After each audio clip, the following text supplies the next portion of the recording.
সবাই কেমন আছেন? আজকে আমি এসেছি মিরপুর স্টেডিয়াম মার্কেটের পাশে চাঁপাইনবাবগঞ্জের ঐতিহ্যবাহী কালাইয়ের রুটি খেতে। আমি যেহেতু ওই অঞ্চলেরই মেয়ে, নাটোরের মেয়ে, যার কারণে আমি চাঁপাইনবাবগঞ্জের যে বিখ্যাত কালাইয়ের রুটি সেটা খেয়ে খেয়েই বড় হয়েছি। তো আমি অনেক দিন ধরেই চেষ্টা করেছি আপনাদের সাথে এই কালাইয়ের রুটির পরিচয় করিয়ে দেওয়ার জন্য, বা কালাইয়ের রুটির সাথে যে কী ধরনের খাবারগুলো অ্যাকমপ্লিমেন্ট যেগুলো থাকে সেগুলোর সাথে আসলে একটু কথা বলতে চেয়েছি, শেয়ার করতে চেয়েছি। তো অনেক সময় সার্চ দিয়ে দেখেছি যে কোথায় আসলে ঢাকা শহরে সারা মাসব্যাপী বা সারা বছর ব্যাপী কোথায় কালাইয়ের রুটি পাওয়া যায়। অবশেষে আমি এই শপটাতে এসেছি, এটা স্টেডিয়ামের জাস্ট পাশেই।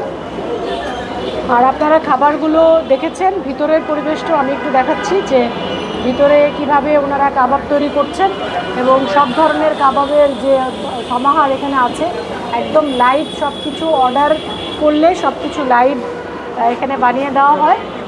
আর যিনি ওখানে কিন্তু যিনি বসে আছেন উনিই হচ্ছে ওনার এখানকার, ওনার সাথে আমি কথা বলেছি।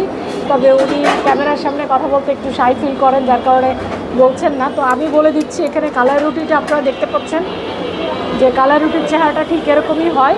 আর চাঁপাইনবাবগঞ্জের যে জনপ্রিয় এবং ঐতিহ্যবাহী খাবার কালাইয়ের রুটি, সেটা হচ্ছে মাসকলাইয়ের ডাল এবং আতপ চালের ময়দা দিয়ে তৈরি করা হয়, লবণ এবং পানি দিয়ে।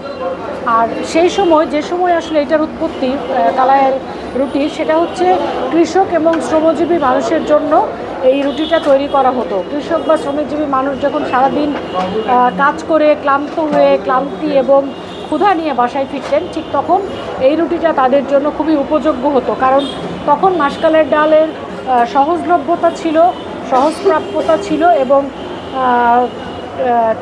ময়দার দামও অনেক কম ছিল, যার কারণে ময়দা দিয়ে এরকম এর চেয়ে তখন একটু মোটা আমাদের চাঁপাইনবাবগঞ্জ যেটা হয় একটু মোটা হয় রুটিটা।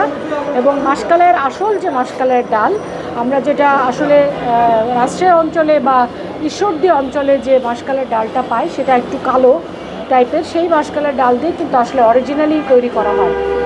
আর লবণ এবং পানি দিয়ে এই একটা মানে ডো তৈরি করে তারপরে এটা বানানো হয়। আর এর সাথে যে জিনিসগুলো সার্ভ করেছে এখানে, বেগুন ভর্তা আপনারা দেখতে পাচ্ছেন, খুবই লোভনীয়। আর এখানে হচ্ছে মগজ ফ্রাই, এটা হচ্ছে ব্রেন ফ্রাই, এখানে সালাদ আছে। আর এখানে আমি লুচি নিয়েছি, ওদের অনেক সুন্দর লুচি।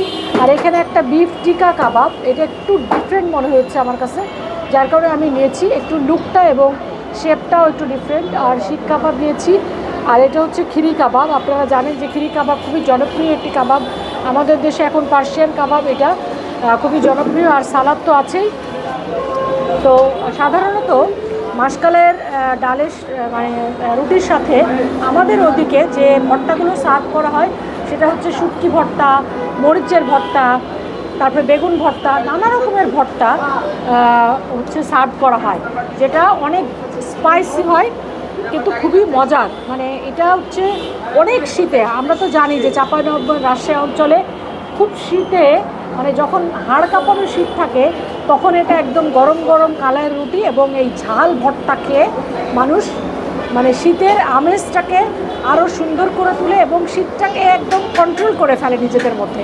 এটাই হচ্ছে এই কালাইয়ের রুটির বৈশিষ্ট্য। তো আজকে আমরা সামার সিজনে এই রুটিটা খাচ্ছি, কিন্তু আমার কাছে আমি একটু খেয়ে আপনাদেরকে বলি যে কেমন আসলে।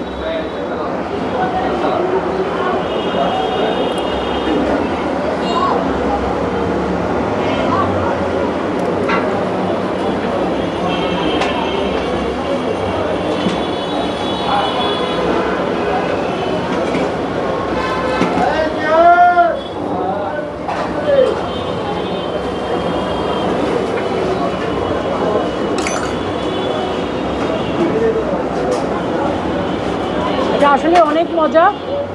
বেগুন ভর্তাটা অসম, ঝাল কিন্তু অনেক মজা, একদম অথেন্টিকভাবে তৈরি করা আমার কাছে মনে হচ্ছে। আপনারা যারা ঐতিহ্যবাহী খাবার খেতে চান বা কালাইয়ের রুটি খেতে চান, তারা স্টেডিয়াম মার্কেটের পাশেই এই সবগুলোতে চলে আসবেন, এনজয় করবেন, পরিবার নিয়ে আসবেন এবং বন্ধুবান্ধব নিয়ে এসে কালাইয়ের রুটি এবং এই ভর্তা এবং বিভিন্ন ধরনের কাবাব এখানে এনজয় করবেন। আপনাদের সকলের জন্য শুভকামনা। আপনারা সবসময় স্বাস্থ্যসম্মত খাবার খাবেন এবং যে খাবারগুলো খাবেন সেটা পরিমিত এবং পর্যাপ্ত পরিমাণে খাবেন, যাতে সবাই আমরা সুস্থ থাকতে পারি। আপনাদের সবার জন্য অজস্র ভালোবাসা। স্টে ব্লেসড, ইট হেলদি।